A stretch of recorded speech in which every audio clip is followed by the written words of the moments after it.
नमस्कार दोस्तों, स्वागत है आप सभी का दी अनटोल्ड रियलिटी के अंदर। आज हम बात करने वाले हैं बागेश्वर धाम वाले बाबा जी के बारे में, यानी धीरेन्द्र कृष्ण शास्त्री जी के बारे में, जिन्हें बागेश्वर धाम, बागेश्वर सरकार के नाम से भी पुकारा जाता है। वो अपने आप को बालाजी के भक्त बताते हैं और कथावाचक हैं। उनकी लाखों की संख्या के अंदर अनुयायी हैं, भक्त हैं, जो उनसे राम कथा सुनते हैं। उनके दरबार में बड़े बड़े मंत्री, बड़े बड़े नेता उनके, चाहे वो कांग्रेस हो चाहे वो भाजपा हो, बड़े बड़े नेता उनके यहाँ दरबार में हाजिरी लगाते हैं। आज बात करते हैं कि उनके बारे में एक कंट्रोवर्सी क्रिएट हो गई है। आज बात करेंगे बागेश्वर धाम वाले बाबा जी के बारे में।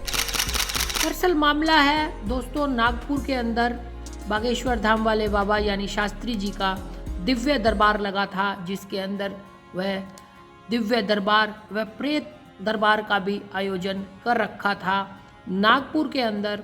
वहाँ पर एक अंधश्रद्धा निर्मूलन समिति के अध्यक्ष प्रोफेसर श्याम मानव जी ने उन पर एक दावा ठोक दिया है। दावा क्या है? उन्होंने एक चैलेंज उनको किया है कि अगर वो लाखों की संख्या जो उनके दरबार में आती है, अगर उनमें से वो उनके 10 व्यक्तियों को भी अगर उनका नाम लेके अगर उनको बुलाते हैं और उनमें से भी अगर 90% उनका सही हुआ तो वो उनको 30 लाख रुपया इनाम में देंगे। जैसे आपने बाबा जी की सोशल मीडिया पर या टीवी में देखा होगा कि किस तरह से बाबा लाखों की संख्या, जो भक्तों की संख्या उनको सुनने आती है, अपना इलाज करवाने आती है या फिर अपनी पूजा अर्चना करने आती है, उनको बिना नाम पता जाने उनको भरी भीड़ में से उनका नाम बुलाकर उनको आगे बुला लेती है और उनका समाधान भी पर्ची पर लिख कर दे देती है। यही सब देखते हुए श्याम मानव ने उनको चैलेंज दिया कि पूरी भीड़ में से उनके अगर 10 बंदों को, 10 लोगों को अगर वो बुला लेते हैं और उनका 90% जो है उनका समाधान अगर वो बता देते हैं या उनके बारे में बता देते हैं, तो वो उन्हें 30 लाख रुपए देंगे। यही सब यहीं से शुरू होती है कंट्रोवर्सी। कंट्रोवर्सी क्या है? अब श्याम मानव जी ने उन्हें चैलेंज किया है कि वो उनके 10 लोगों को बुलाएं। हुआ क्या दोस्तों कि जो दिव्य दरबार लगा हुआ था शास्त्री जी का, वो 2 दिन पहले ही समाप्त करके, जब उनको पता लगा, जब उन्होंने चैलेंज किया श्याम मानव ने कि ऐसा अगर करेंगे और वो उनके दरबार में जाएंगे, तो शास्त्री जी ने 2 दिन पहले ही वहाँ से नागपुर में जो अपना जो रामकथा चल रही थी उसे समापन करके वापस लौट आए हैं और यहीं से ये कंट्रोवर्सी क्रिएट हो गई है। अब श्याम मानव जी ने क्या किया है? श्याम मानव ने, प्रोफेसर श्याम मानव ने उनके ऊपर नागपुर के अंदर एक याचिका दायर कर दी है, पुलिस में कंप्लेंट कर दी है कि ये उन्होंने भी एक अंधविश्वास का जो खेल है वो खेलते हैं या किसी की भावनाओं से खेलते हैं।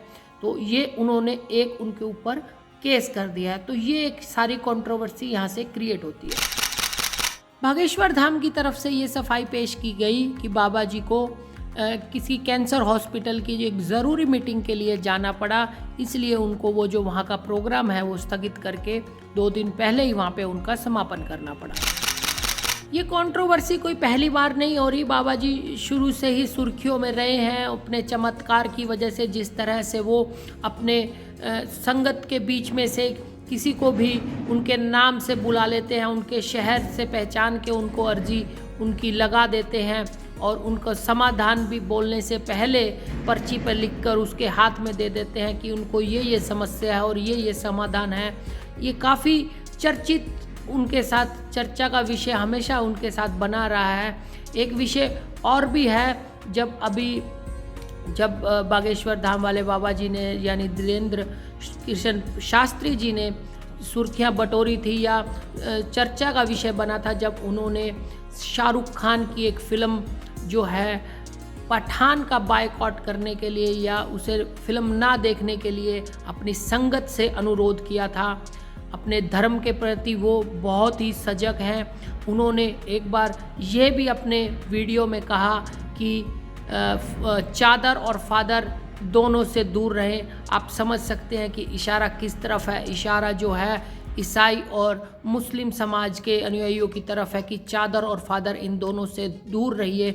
इस तरह से अपने जो बोलने का जो उनका वाक्य थे वो काफ़ी चर्चा का विषय बने रहे हैं।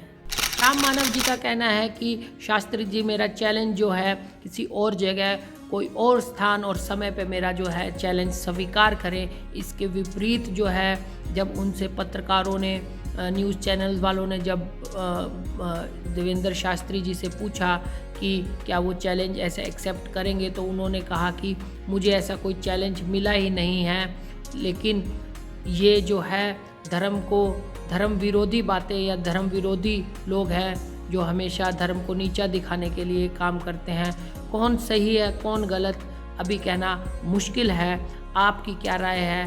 क्या एक सवाल और भी उठता है, क्या श्याम मानव जी केवल बाबा जी को टारगेट कर रहे हैं? क्या उन्होंने किसी और दूसरे धर्म के इस तरह के जो है उनको चैलेंज किया है? जिस तरह कई बार ईसाई मिशनरीज़ की वीडियोस हम देखते हैं कि जिस तरह माथे पे हाथ लगाते ही जो है वो नीचे गिरने तड़पने लग जाते हैं। क्या इस तरह के श्याम मानव ने इस तरह के किसी और धर्म को भी चैलेंज किया है या नहीं? अभी ये भी एक सवाल है। तो आपकी क्या राय है दोस्तों? कमेंट करके मुझे ज़रूर बताएं कौन सही कौन गलत।